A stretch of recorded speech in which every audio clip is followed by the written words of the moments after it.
सचिन पायलट और राहुल गांधी को एक बार फिर सावधान होने की जरूरत है, क्योंकि 25 सितंबर जैसा फिर कुछ वापस होने वाला है। उसकी आहट सुन लीजिए। क्यों ऐसी आहट हो रही है, क्यों वापस होने वाला है, एक क्रोनोलॉजी समझते हैं। अशोक गहलोत ने कहा कि उनके साथ साजिश हुई, जिसकी वजह से वो कांग्रेस अध्यक्ष नहीं बन पाए। इस बात में कितना दम है, इसके लिए क्रोनोलॉजी समझनी पड़ेगी, घटनाक्रम समझना पड़ेगा। और जब भी वो कुछ ऐसा कहते हैं, इसका मतलब सचिन पायलट को कुछ बड़ा मिलने वाला है, शायद प्रदेश अध्यक्ष बनने वाले हैं। कांग्रेस आलाकमान ने तय किया कि सचिन पायलट को, ये पुरानी बात बता रहा हूं क्रोनोलॉजी समझने के लिए, कांग्रेस आलाकमान ने तय किया था कि सचिन पायलट को राजस्थान की कमान सौंपी जाए, सीएम बनाया जाए और अशोक गहलोत को राष्ट्रीय अध्यक्ष बनाया जाए। 25 सितंबर की वो घटना याद है ना, उसी की पूरी क्रोनोलॉजी है ये। 25 सितंबर के पूरे घटनाक्रम से कुछ दिन पहले सोनिया गांधी ने अशोक गहलोत को मिलने के लिए बुलाया और कहा कि आपको राष्ट्रीय अध्यक्ष बनाया जाएगा, आप इसके लिए तैयार हो क्या। साथ ही में यह भी कहा कि आप विधायकों से बात कीजिए और इसके बारे में बताइए। ये बात पहले से कह दी गई थी। यहीं से वो घटना शुरू हुई। गहलोत ने सभी विधायकों को इस बारे में बातचीत की, या फिर षड्यंत्र क्या रचना है वो बातचीत की।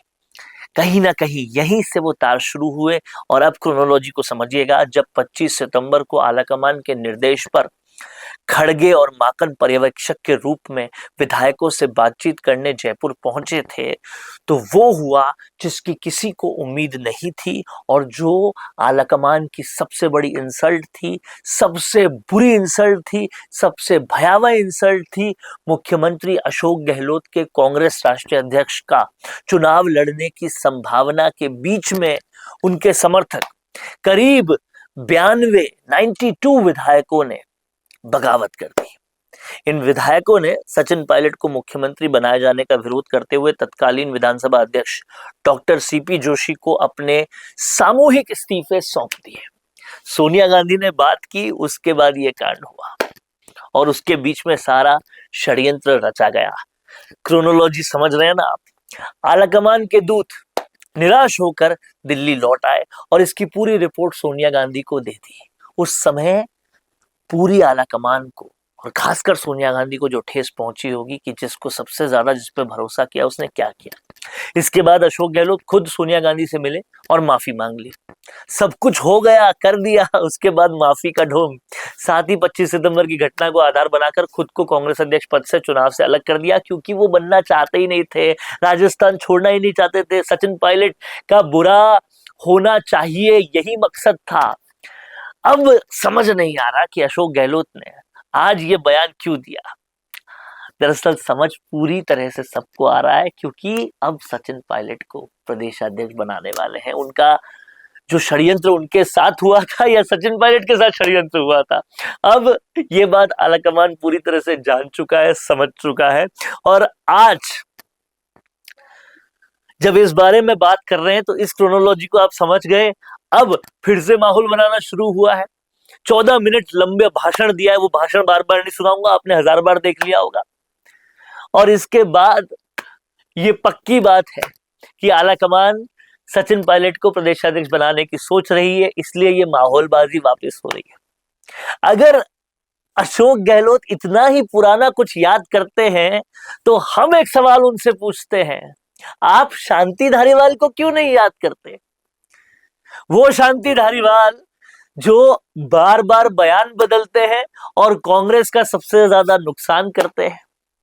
वो शांति धारीवाल जो विधानसभा में खड़े होकर कभी कहते हैं कि ये मर्दों का प्रदेश है, रेप तो होंगे ही। सुनिए। रेप के मामले में हम नंबर 1 पे हैं, इसमें कोई दो राय नहीं। अब ये रेप के मामले में क्यों है, कहीं ना कहीं गलती है तो साला तो वैसे भी ये राजस्थान तो मर्दों का प्रदेश रहा है यार, अब उसका क्या करे, ये है। और फिर बाद में कहते हैं अरे अरे मैंने तो ऐसा नहीं कहा था, बस यही कहा था मर्दों का प्रदेश है, बाकी कुछ और नहीं कहा था। पावर में भी आ गया। आज भी कहता हूँ मर्दों का देश है, उसको क्या है, मर्दों का प्रदेश है। अब महिलाएं आखिर बड़े बड़े सूरमा यहाँ पर पैदा हुए हैं, तो क्या कहूँ मर्दों के अलावा और कहूँ तो क्या कहूँ, क्या कहलवाना चाहते हैं वो मुझसे। ऐसे ही शांति धारीवाल ने एक बार और रंग बदला। जब 25 सितंबर की घटना हुई तो बोलते हैं आला कमान कौन है, सिर्फ अशोक गहलोत ही आला कमान है, उनके अलावा कोई आला कमान नहीं है। याद है ना? नहीं है तो वापस सुनिए। कौन कर रहा बदलाव? जैसे अभी माकन जी आए हुए हैं, कौन कर रहा बदलाव? जैसे चर्चा आ रही है यहाँ तो अशोक गहलोत ही है जो कुछ है जो। और उसके बाद अपने बयान से बदले, बोले सब कुछ सोनिया गांधी है। तो ये दल बदलू के बारे में आप कुछ क्यों नहीं बोलते अशोक गहलोत साहब? मुद्दई लाख बुरा चाहे तो क्या होता है, वही होता है जो मंजूर सोनिया गांधी होता है। सबको पता है सचिन पायलट को कैसे भी हराओ, यही आपके जीवन का मकसद है। लेकिन इस बात को अब लोग जान समझ चुके हैं, इसलिए बार बार ये करना अब कहीं ना कहीं एक कुंठित मानसिकता को आपकी बताता है। क्या कहना है दोस्तों आपका? लिख डालिए कमेंट बॉक्स में। देखते रहिए द फैक्ट इंडिया। रुकिए और जरा ध्यान से सुनिए। क्या आप हमारी इन खबरों से अपने व्यापार को भी बढ़ाना चाहते हैं? तो आप भी खबरों के दौरान इस तरह के एलिमेंट्स पर अपना विज्ञापन दे सकते हैं, या फिर ऐसे खबर के 1 मिनट बाद अपना पूरा विज्ञापन डलवाएं, जो कि 8 लाख से ज्यादा सब्सक्राइबर्स और फॉलोअर्स वाले द फैक्ट इंडिया चैनल्स और पेजेस से राजस्थान के कोने कोने में पहुंचेगा। और इससे आपका व्यापार, ब्रांड सब कुछ बढ़ेगा।